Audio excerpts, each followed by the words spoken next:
If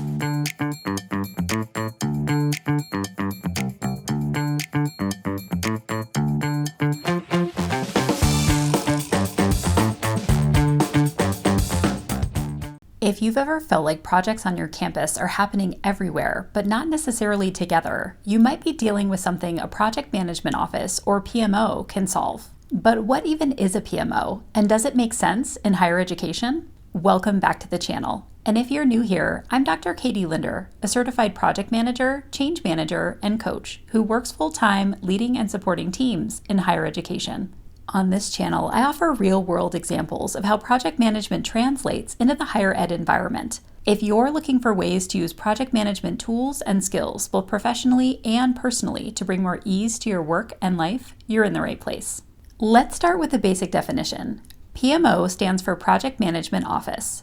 At its core, a PMO is a group, or sometimes even just one person, that helps bring structure, consistency, and support to projects across an organization. Instead of every department running projects in totally different ways, a PMO helps create shared processes, common tools, and clear expectations. You can think of it as the home base for how projects get done. What a PMO actually does can vary quite a bit. Some are very light touch, while others are much more centralized and directive. In general, a PMO might provide templates for project plans and timelines, offer training or coaching for project leads, track project progress across departments, help prioritize which projects should move forward, and support reporting to leadership. In higher education, this could look like coordinating large institutional initiatives, supporting cross-functional committees, or aligning projects with strategic plans. Not all PMOs are created equal, and this distinction really matters. Some are supportive, meaning they offer resources, templates, and guidance, but don't enforce specific processes.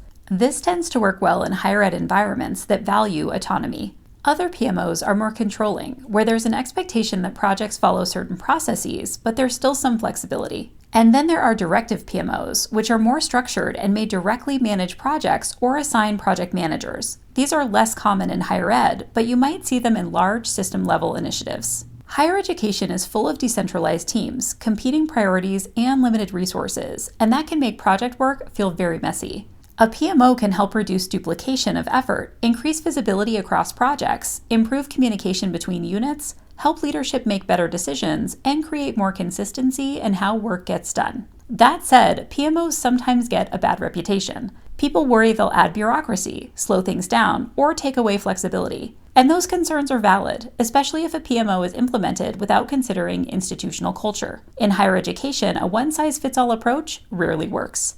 So does your campus actually need a PMO? You might benefit from one if you have a lot of projects happening at once, if projects are competing for the same resources, if there's confusion about priorities, or if teams are constantly reinventing the wheel. It can also help if leadership lacks visibility into what's happening across projects. But here's the key. You don't need a full-scale PMO to start.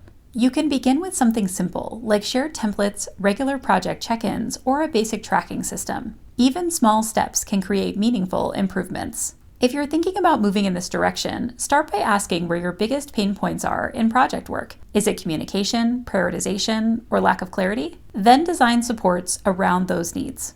A PMO isn't about control for the sake of control. At its best, it creates alignment, clarity, and support so projects can actually succeed.